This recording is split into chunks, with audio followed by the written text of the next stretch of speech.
పిత్త ఓం శ్రీ గురుభ్యో నమః. వాహిని మీడియా ప్రేక్షకులకు మరియు ఆరోగ్య అభిలాషులకు నా నమస్కారములు. నా పేరు కేసీ నిరంజన్ కుమార్. మేము గత 3 తరాలుగా గురు పారంపర్య వైద్యం చేస్తుంటాము. ఈరోజు మనం చర్చించుకునే టాపిక్ గాల్ బ్లాడర్ స్టోన్స్, పిత్తాశయంలో రాళ్ళు. అసలు ఈ పిత్తాశయం అంటే ఏమిటి? అది మానవ శరీరంలో ఎక్కడుంటుంది? అది దాని యొక్క పనితీరు ఏమిటి? ఈ పిత్తాశయంలో రాళ్ళు ఎలా ఏర్పడతాయి? ఈ రాళ్ళు ఏర్పడిన తర్వాత వచ్చేటువంటి లక్షణాలు ఏమిటి? దానికి సరైన ట్రీట్మెంట్ విధానం ఏమిటి? అదేవిధంగా ఈ రాళ్ళను నిర్లక్ష్యం చేస్తే కలిగేటువంటి దుష్పరిణామాలు, ఆయుర్వేదంలో గల దానికి రెమెడీసు, దానికి పరిష్కార మార్గం ఈరోజు ఈ వీడియోలో చర్చించుకుందాం. ఈ పిత్తాశయం అనేది మానవ శరీరంలో కుడి ప్రక్కటెముకల కింద ఉన్నటువంటి లివర్ కింద భాగంలో ఒక తిత్తిలాగా ఉంటుంది. ఏ విధంగా అయితే జంతువులకు చేతిపిచ్చిలాగా ఉంటుందో అదేవిధంగా మానవుడికి ఈ పిత్తాశయం అనేది ఉంటుంది. మన లివరు పైత్యరసాన్ని ప్రొడ్యూస్ చేసి దాన్ని స్టోర్ చేసేందుకు ఈ పిత్తాశయంలోకి ఈ పైత్యరసాన్ని పంపిస్తుంది. ఎప్పుడైతే మనం తిన్న ఆహారంలో అధిక కొవ్వు పదార్థాలు కానీ మసాలాలు అధికంగా ఉన్నప్పుడు ఈ పిత్తాశయం ఆ కొవ్వు పదార్థాలను జీర్ణం చేయడానికి సహాయపడుతుంది. మనం తిన్నటువంటి కొవ్వు పదార్థాలు లివర్ విచ్ఛిన్నం చేసి చిన్న పేగుల్లోకి పంపించడం జరుగుతుంది. అదే క్రమంలో పిత్తాశయంలో ఉన్నటువంటి పైత్యరసము ఈ పైత్యరసాన్ని చిన్న పేగులకు పంపించి ఆ కొవ్వుని జీర్ణం చేసే దానికి సహాయపడుతుంది.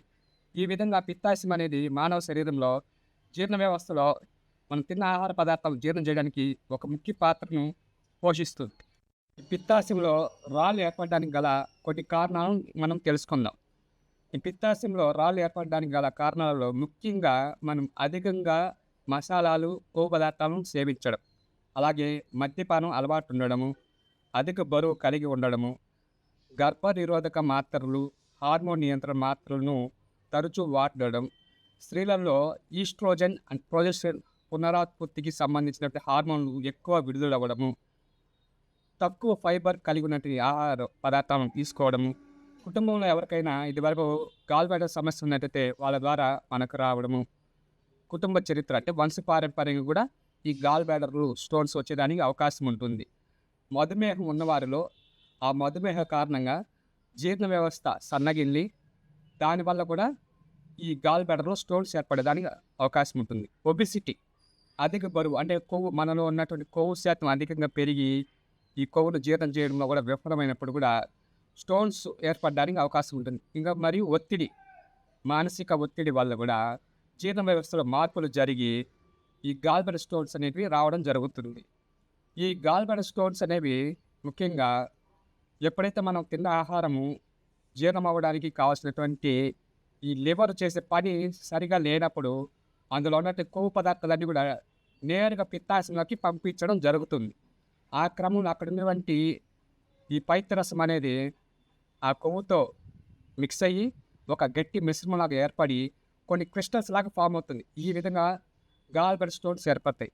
అదేవిధంగా పైత్యరసం అనేది పిత్తాశయం ఖాళీ అవ్వకుండా పైత్యరసం అనేది అక్కడే ఉండడం వల్ల దాని యొక్క గాఢత పెరిగి కూడా పిత్తాశయంలో క్రిస్టల్స్గా మారేదానికి అవకాశం ఉంది. పిత్తాశయంలో ఎప్పుడైతే రాళ్ళు ఏర్పడతాయో దాదాపు అందరికీ ఒకే టైంలోనూ కాకపోతే కొంతకాలం తర్వాతనూ సింటమ్స్ ఏర్పడతాయి. ఈ మధ్యలో ఎటువంటి సింటమ్స్ అని కనిపించవు. ఆ టైంలో వీటిని సైలెంట్ స్టోన్స్ అంటారు. ఎప్పుడైతే మనం తిన్న ఆహారంలో ఉన్నటువంటి కొవ్వు పదార్థాలను లివర్ విచ్ఛిన్నం చేసి జీర్ణం చేయడానికి చిన్న పేగులకు పంపించినప్పుడు అదే సమయంలో పిత్తాశయం అనేది పైత్యరసాన్ని కూడా ఆ కొవ్వును జీర్ణం చేయడానికి చిన్న పేగులకు పంపించే ప్రయత్నం చేస్తుంది. ఆ క్రమంలో ఈ పైత్యనాళంలో ఏర్పడినటువంటి క్రిస్టల్స్ ఈ పైత్యరసానికి అడ్డుపడినప్పుడు మనకు తీవ్రమైన నొప్పి వస్తుంది. ఆ నొప్పి ఈ పక్కటెముకల కింద, కుడి ఎముకల కింద, లివర్ కింద భాగంలో వస్తుంది. అదేవిధంగా కుడి భుజానికి వస్తుంది. కొంతమందికి ఈ భుజాల మధ్య వస్తుంది. ఈ నొప్పి చాలా తీవ్రంగా ఉంటుంది. ఆ సమయంలో ఆ వ్యక్తి కూర్చోలేడు, నిలబడలేడు, పనుకోలేడు, మాట్లాడలేడు. ఎప్పుడైతే నొప్పి వస్తుందో అప్పటి నుంచి మనం చాలా జాగ్రత్తగా ఉండాలి. తగినటువంటి ట్రీట్మెంట్ తీసుకోవాలి. తగినటువంటి రెమెడీస్ ఫాలో అవ్వాలి. ఇలా చేయకుండా మనం ఇంకా నిర్లక్ష్యం చేసినట్లంటే దాని యొక్క పరిణామం అనేది చాలా తీవ్రంగా ఉంటుంది. గాల్ బ్లాడర్ స్టోన్స్ వల్ల కాలేయ సంబంధిత వ్యాధులు, అలాగే ప్రియ సంబంధిత వ్యాధులు కూడా వచ్చేదానికి అవకాశం ఉంటుంది. ఈ గాల్ బ్లాడర్ స్టోన్స్ ఉన్నప్పుడు దానివల్ల కలిగే సింటమ్స్ని మనం కొద్దిగా ఉపశమనం తగ్గించుకోవడానికి తీసుకోవాల్సిన జాగ్రత్తలు ఏమిటంటే ఎక్కువగా మసాలాలు కలిగిన ఆహార పదార్థాలు, కొవ్వు పదార్థాలు మాంసము, గుడ్డు, చేప లాంటి పదార్థాలు తీసుకోవడం చాలా వరకు తగ్గించాలి. మద్యం సేవించే అలవాటు ఉంటే, ఆల్కహాల్ తీసుకునే అలవాటు ఉంటే ఖచ్చితంగా దాన్ని కూడా తగ్గించుకోవాలి. టయానికి భోజనం చేయాలి. అధిక బరువు ఉన్నట్టయితే, ఒబెసిటీ ఉన్నట్లయితే క్రమేణా అంటే నెలలో 20 కేజీలు, 15 కేజీలు తగ్గే విధంగా కాకుండా నెలకి 3-5 కేజీలు క్రమేణా తగ్గేటువంటి కావాల్సినటువంటి మార్గాన్ని మీరు ఎంచుకొని అవలంబించాలి. అదేవిధంగా తక్కువ ఫైబర్ ఉన్నటువంటి ఆహారం కాకుండా ఎక్కువ ఫైబర్ అంటే ఆకుకూరలు, కాయగూరలు పచ్చగా ఏవైతే కనపడతాయో ఆకుకూరలు, కాయగూరలు అటువంటి ఆకుకూరలను, కాయగూరలు కలిగిన ఆహార పదార్థాలను మనం ఎక్కువ తీసుకోవాలి. ఈ గాల్బ్లాడర్ స్టోన్స్ వల్ల కలిగే లక్షణాల నుంచి మనం కొత్త ఉపశమనం పొందడానికి కొన్ని ఆహార నియమాలతో పాటు కొన్ని మూలికలు కూడా ఆయుర్వేదంలో ఉన్నాయి. అవి మీకు చెప్తాను.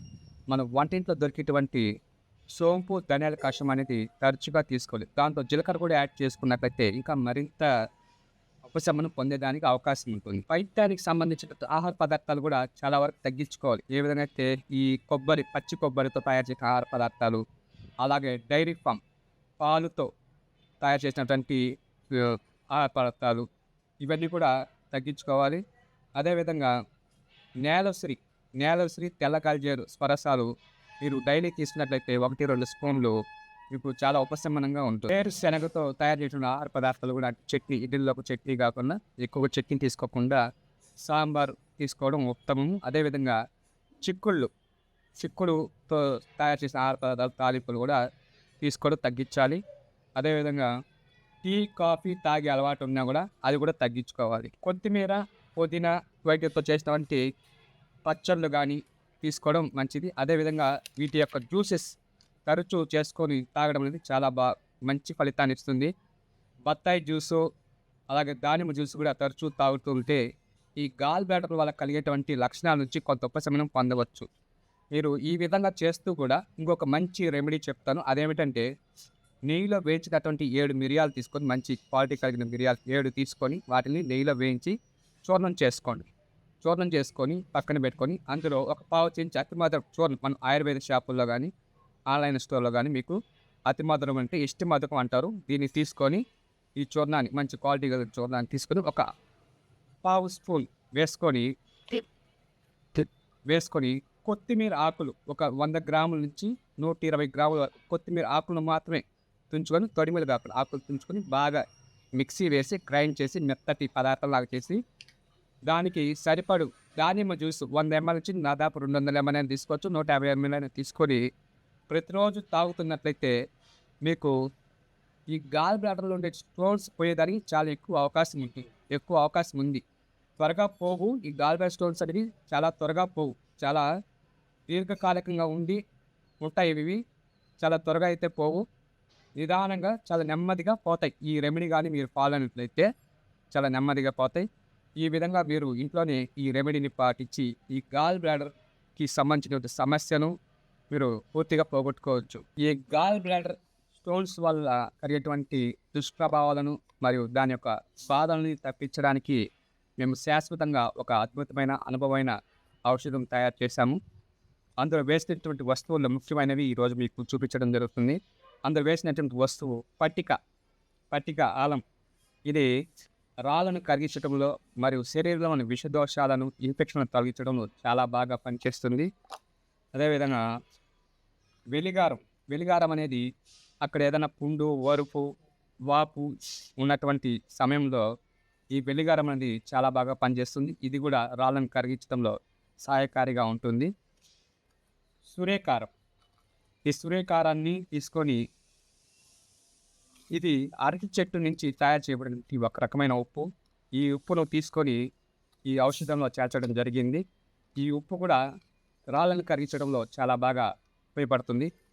ఇంకా ఇది యవాక్షారం అనేది రాళ్ళను కరిగించడంలో అతి ముఖ్యమైన పాత్ర పోషించే ఒక ఆయుర్వేద ఇంగ్రీడియంట్గా అందరూ చెప్పుకోవచ్చు. ఇది రాళ్ళను కరిగించడమే కాకుండా నొప్పిని నివారిస్తుంది. అక్కడ ఉన్నటువంటి పుండులు కానీ, ఇన్ఫెక్షన్ కానీ తొలగించడంలో చాలా బాగా పనిచేస్తుంది. అంతేకాకుండా దీంట్లో చిన్నపల్లేరు, తర్వాత కొండపిండి, గల్జేరు వంటి రసాలతో ఇవన్నీ సమభాగాలు తీసుకొని వంట పక్వంగా తయారు చేసి ఒక దివ్యమైన ఔషధంగా తయారు చేస్తాము. ఈ ఔషధము శరీర తత్వాన్ని బట్టి తగిన అనుపానత ఇచ్చినట్లయితే ఈ గాల్ బ్లాడర్ స్టోన్స్ అనేవి సమూలంగా, శాశ్వతంగా ఇంకెప్పుడు రాకుండా ఉన్న విధంగా శరీరాన్ని తయారు చేస్తూ ఆ సమస్యను తొలగిస్తుంది. ఈ విధంగా ఈ గాల్ బ్లాడర్ స్టోన్స్ అనేది ఈ మందు అద్భుతంగా పనిచేస్తుంది. మీకు ఎవరికైనా కావాలంటే మాకు కాల్ చేయవచ్చు. మా నెంబర్ 9966633657.